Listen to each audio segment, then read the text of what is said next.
Hello everyone. मैं आशा करती हूँ आप सभी ठीक होंगे। मैं काजल धामी आप सभी का स्वागत करती हूँ। आज के सेशन में मैं आप लोगों के लिए सीटैट साइंस पेडागोजी को यहाँ पे कंटिन्यू करूंगी और आज इस सेशन का है यहाँ पे डे 4, जिसके अंदर मैं आप लोगों के साथ एक इम्पॉर्टेंट कॉन्सेप्ट यहाँ पे लेके आई हूँ, जिसे आप यहाँ पे open and close ended question के नाम से जानते हैं। यानी कि मुक्त अंत और जो बंद अंत वाले प्रश्न होते हैं वो यहाँ पे डिस्कस करेंगे। और इस टॉपिक को साइंस की पेडागोजी में आपसे किस तरीके से पूछा जाता है, किस तरीके से एप्लीकेशन बेस्ड क्वेश्चन आपके एग्जामिनर फ्रेम करते हैं, वे सभी आपको आज की इस वीडियो में क्लियर होगा। और अगर आप पेपर 2 मैथ साइंस बैकग्राउंड के कैंडिडेट हैं तो यहाँ आपको सीटैट साइंस और मैथ्स की क्लासेस यहाँ देखने को मिलेंगी। ये क्लासेस आपकी रिकॉर्डेड मैनर में होती है। मंडे, वेंसडे, फ्राइडे और संडे आपकी साइंस की क्लास, और ट्यूसडे, थर्सडे और सैटरडे यानी कि ऑल्टरनेटिव डेज में साइंस और मैथ्स की क्लास मैं आप लोगों के साथ शेयर करती हूँ।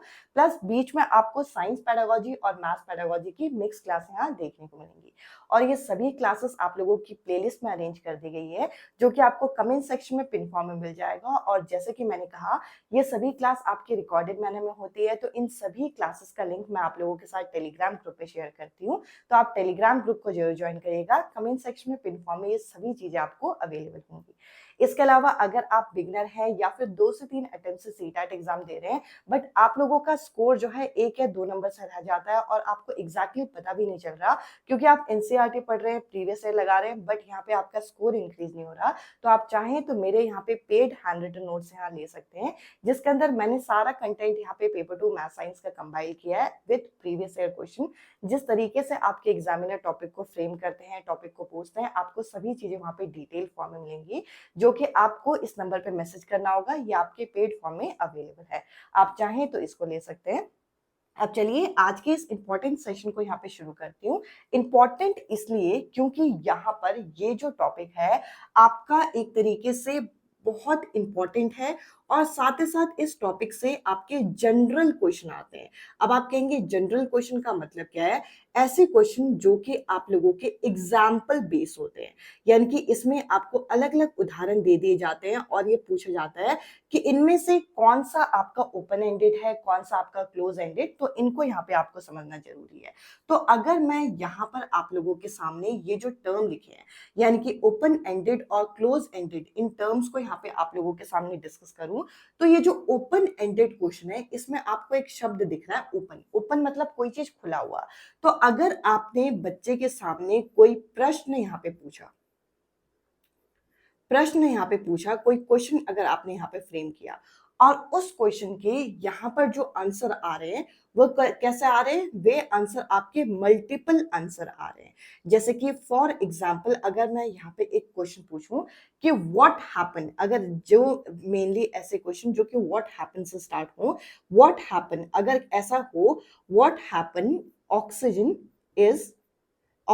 Is finish on earth.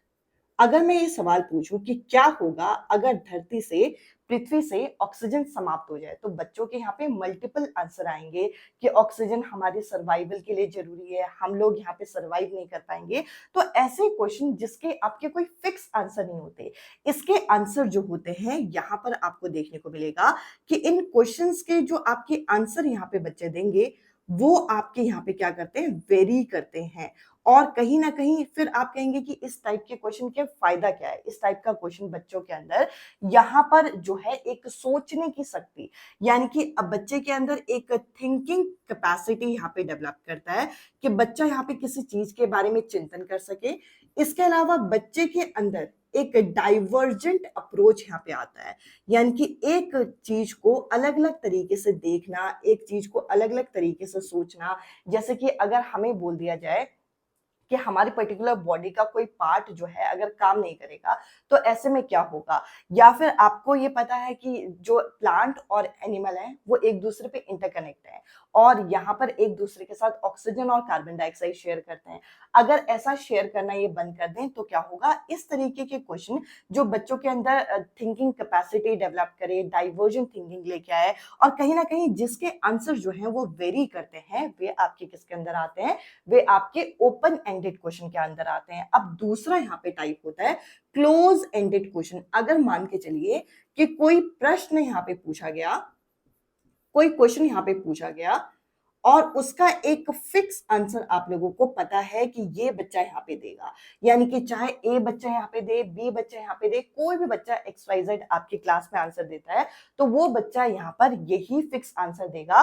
तो इस टाइप के क्वेश्चन आपके क्या कहलाएंगे, इस टाइप के क्वेश्चन आपके क्लोज एंडेड क्वेश्चन यानी कि बंद अंत वाले प्रश्न यहाँ पे कहलाएंगे। इसका एग्जाम्पल अगर आप देखें तो अगर यहाँ पे हम लोगों से पूछा जाए कि एक अडल्ट के अंदर बोन्स कितने पाए जाते हैं, तो इसका एक फिक्स आंसर यहाँ पे बच्चा देगा।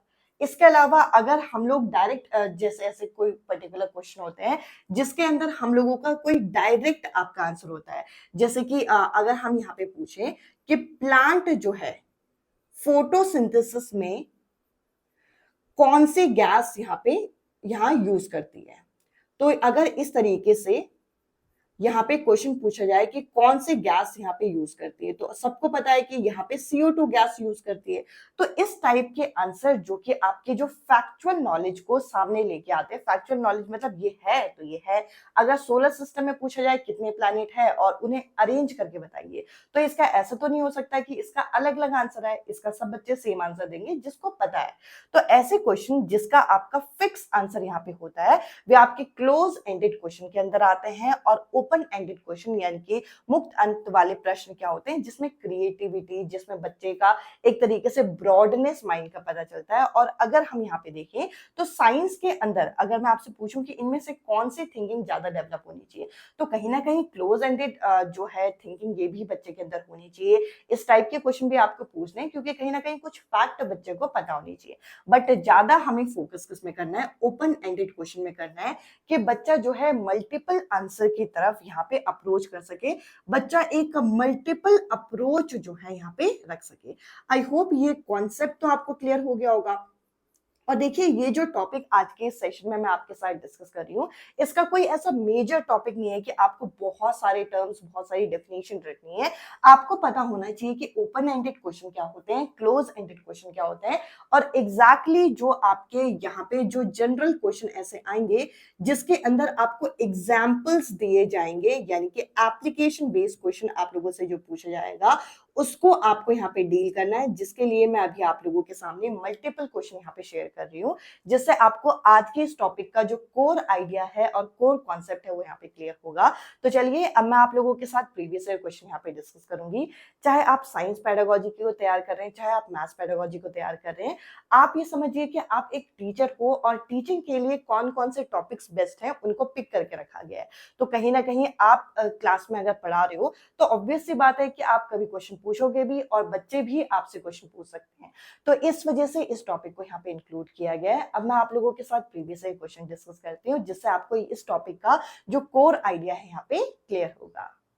अब मैं आप लोगों के साथ कुछ प्रीवियस ईयर क्वेश्चन यहाँ पे डिस्कस करूंगी जो कि ओपन एंडेड क्वेश्चन पे यहाँ पे बेस्ड है, जिससे आपको इस टॉपिक का आइडिया लगेगा कि इस टॉपिक से एग्जामिनर किस तरीके के क्वेश्चन फ्रेम करते हैं और आपसे अगर इस टॉपिक का क्वेश्चन पूछा जाएगा तो आप इस क्वेश्चन को कैसे डील करोगे। तो देखिए पहला क्वेश्चन हमारे सामने है जिसके अंदर बोल रखा है which of the following best describe an open ended question, यानी कि निम्नलिखित में से कौन सा विकल्प एक खुले सिरे वाले प्रश्न को अच्छी तरीके से वर्णन करता है, यह आपसे पूछा गया है। अब आपको सबसे पहले ओपन एंडेड क्वेश्चन का जो कोर कॉन्सेप्ट है वो समझ में आना चाहिए कि अगर कोई क्वेश्चन है तो उसका आप यहाँ पर मल्टीपल आंसर जो है उसको अप्रोच कर सको, ये होता है आपका ओपन एंडेड क्वेश्चन। अब यहाँ पे हम लोगों को पहला ऑप्शन दे रखा है जिसके अंदर बोल रखा है कि how will you detect the starch in potato. अब आलू में स्टार्च मौजूद है, इसे पता कैसे लगाया जाए, इसका एक फिक्स टेस्ट होता है। अब ये जो फिक्स टेस्ट है अगर बच्चे को पता है तो बच्चा बता पाएगा और नहीं पता तो बच्चा नहीं बता पाएगा। तो ये एक ऐसा फैक्ट है जो कि आपको पता होना चाहिए, यानी कि इसके अंदर बच्चा अलग से कोई अप्रोच नहीं लगाएगा, ये जो फैक्ट है वो वैसे का वैसे रहेगा। तो ये वाला ऑप्शन इस क्वेश्चन का आंसर नहीं होगा। अगले ऑप्शन में बोल रखा है which of the following food item is rich of protein. अगर आपके सामने 5 अलग अलग फूड आइटम रखे हुए हैं और आपको बताना है कि इसमें प्रोटीन जो है प्रचुर मात्रा में किसमें इन सब्सटेंस में पाया जाता है, तो ये भी आपको अगर पता होगा कि प्रोटीन इन इन चीजों में होता है तो आप आंसर दे पाएंगे, तो ये भी इस क्वेश्चन का आंसर नहीं होगा। इसके अलावा अगला अगला ऑप्शन है, how can you make a balance diet chart for your family. अब यहाँ पे अगर ये जो क्वेश्चन है, इस क्वेश्चन को अगर मैं ध्यान से देखूं तो आपके फैमिली में अलग अलग मेंबर्स हैं, अलग अलग मेंबर्स की अलग अलग नीड है, और उस नीड को पहचानते हुए आप सबका जो बैलेंस डाइट चार्ट है वे अलग अलग यहाँ पे बनाओगे। तो यहाँ पे कहीं ना कहीं आपकी क्रिएटिविटी आएगी, और हर फैमिली का एक तरीके से लिविंग स्टाइल, इसके अलावा ईटिंग हैबिट सब कुछ अलग अलग होती है। तो बच्चा यहाँ पे अलग अलग आंसर देगा, यहाँ पे आंसर जो करेंगे वेरी करेंगे। तो ये वाला ऑप्शन यहाँ पे हो सकता है। इसके अलावा अगला ऑप्शन यहाँ पे है कि name a food item which is a source of protein as well as fat. तो ये भी फिक्स है, मतलब कुछ ऐसे सोर्स होते हैं जो कि फैट और प्रोटीन दोनों देते हैं। तो ये वाला भी आपका ओपन एंडेड क्वेश्चन नहीं दिखाएगा। यहाँ पे जो करेक्ट आंसर होगा वो होगा आपका सी ऑप्शन। आई होप ये क्वेश्चन आपको यहाँ पे क्लियर हुआ होगा। अब मैं आप लोगों के साथ नेक्स्ट क्वेश्चन यहाँ पे डिस्कस करती हूँ, जिसके अंदर ये बोल रखा है, identify the open ended question among the following. अब मैंने आप लोगों को ये चीज बताई थी कि आप लोगों से इस टाइप का क्वेश्चन पूछा जाता है कि आपको अलग अलग ऑप्शन देके आपको इन ऑप्शंस में से एक यहाँ पे आइडेंटिफाई करना होता है कि इनमें से कौन सा इस टाइप का क्वेश्चन है, इस टाइप से। अब यहाँ पे बोल रखा है, what is the difference between sliding and rolling. अब स्लाइड करने और रोल करने में जो डिफरेंस है वो सेम है। रोल करने में कोई चीज घूमते हुए जाएगी, और स्लाइड करते हुए कोई ऑब्जेक्ट स्लाइड करते हुए निकलेगा। तो ये आपका ओपन एंडेड क्वेश्चन नहीं होगा। अगला ऑप्शन है कि do object moving through a liquid experience a force of friction, यानी कि अगर कोई ऑब्जेक्ट लिक्विड में मूव कर रहा है तो क्या उसमें फोर्स ऑफ फ्रिक्शन जो है वो एक्सपीरियंस होगा। इसका आंसर जो है एक फिक्स आंसर होता है, यानी कि इसके अंदर आपको ड्रैग देखने को मिलता है। तो ड्रैग का कॉन्सेप्ट बच्चे को यहाँ पे पता होना चाहिए, और जिस बच्चे को यहाँ पे ये कॉन्सेप्ट पता होगा वो बच्चा आंसर भी देगा। इसके अलावा अगला यहाँ पे है कि how does the streamline shape of a boat help in its motion. अब देखिए स्ट्रीमलाइन शेप से होता क्या है कि उसकी बॉडी इजिली जो यहाँ पे हवा या फिर एयर होती है उसको काटते हुए उसकी बॉडी आगे निकल सकती है। तो इसका भी एक फिक्स आंसर होता है, ये कॉन्सेप्चुअल चीज है। अब अगला यहाँ पे बोल रखा है कि what would happen if the force of friction कर्स टू एग्जिस्ट, यानी कि क्या होगा यदि घर्षण बल अस्तित्व में ना हो। तो यहाँ पे आप अलग अलग आंसर दे सकते हो। आप चल नहीं पाओगे, आप लिख नहीं पाओगे, इसके अलावा चलती हुई चीज कभी रुकेंगी नहीं, रुकी हुई चीज कभी चल नहीं पाएंगी। तो इस तरीके से आप अलग अलग जो है यहाँ पे अपने ओपिनियन दे सकते हो। तो ये वाला जो ऑप्शन है ये आपका ओपन एंडेड क्वेश्चन को यहाँ पे दिखाएगा। तो इस हिसाब से इस क्वेश्चन का जो डी ऑप्शन है ये करेक्ट आंसर होगा। अब मैं आप लोगों के साथ नेक्स्ट क्वेश्चन यहाँ पे डिस्कस करती हूँ, जिसके अंदर बोल रखा है, which of the following question is open ended. इनमें से कौन सा प्रश्न एक ओपन एंडेड प्रश्न है। अब देखिए आपको यहाँ पे ऐसे क्वेश्चंस को ढूंढना होता है जिसमें आपको कुछ नई चीजें यहाँ पे क्रिएट करके बताई जाए। अब जैसे कि यहाँ पे पूछ रखा है एक ऑप्शन में कि दो आपको डिफरेंस बताना है स्टेम और रूट का। तो ये फिक्स आंसर है, ये चीज बच्चा याद करके चीजें करेगा। Why potato is a stem, potato को स्टेम क्यों बोलते हैं, ये भी एक फिक्स आंसर है। इसके अलावा यहाँ पे बोल रखा है कि जो कैक्टस का तना है ये गुर्देदार क्यों होता है, ये भी एक फिक्स आंसर है। कहीं ना कहीं उसके तने के बारे में यहाँ पे बता रखा है कि वो इस तरीके से क्यों होता है, उसके प्रोटेक्शन के लिए कहीं ना कहीं वो यहाँ पे उसमें आपको इस तरीके से देखने को मिलता है। इसके अलावा अगर आप डी ऑप्शन देखें तो डी ऑप्शन में यहाँ पे बोल रखा है, what would happen if there is no stem. अगर एक पौधे के अंदर कोई स्टेम ही ना हो तो क्या होगा। अब इस तरीके के क्वेश्चन का बच्चा जो है मल्टीपल आंसर दे सकता है। तो इस हिसाब से यहाँ पे फोर्थ जो ऑप्शन होगा ये करेक्ट आंसर है। इसके अलावा अब मैं आप लोगों के साथ नेक्स्ट क्वेश्चन यहाँ पे डिस्कस करती हूँ। अब मैं आप लोगों के साथ नेक्स्ट क्वेश्चन यहाँ पे डिस्कस करती हूँ, जिसमें बोल रखा है आप अपने व्यूज सिलेक्ट करो कि हम लोगों को ओपन एंडेड क्वेश्चन जो है वो क्यों यहाँ पे एक तरीके से बढ़ावा देना है, और ओपन एंडेड क्वेश्चन एक तरीके से किन चीजों को यहाँ पे प्रमोट करता है। अब डी ऑप्शन में हम लोगों को क्या बोल रखा है, यहाँ पे बोल रखा है कि हम लोगों को हम एनकरेज करेंगे बच्चों को कि वो सारी बुक्स पढ़ ले और उन्हें मेमोराइज कर ले। मैंने आपको बताया था मेमोराइज जैसा शब्द एक नेगेटिव शब्द आता है। आप कभी भी किसी भी सब्जेक्ट की पेडागोजी करें, चाहे मैथ्स की पेडागोजी, चाहे साइंस की पेडागोजी, चाहे लैंग्वेज की पेडागोजी, आपको मेमोराइजेशन को प्रमोट नहीं करना। तो जिस ऑप्शन में डी है आप उस ऑप्शन को तो सबसे पहले काट दीजिए।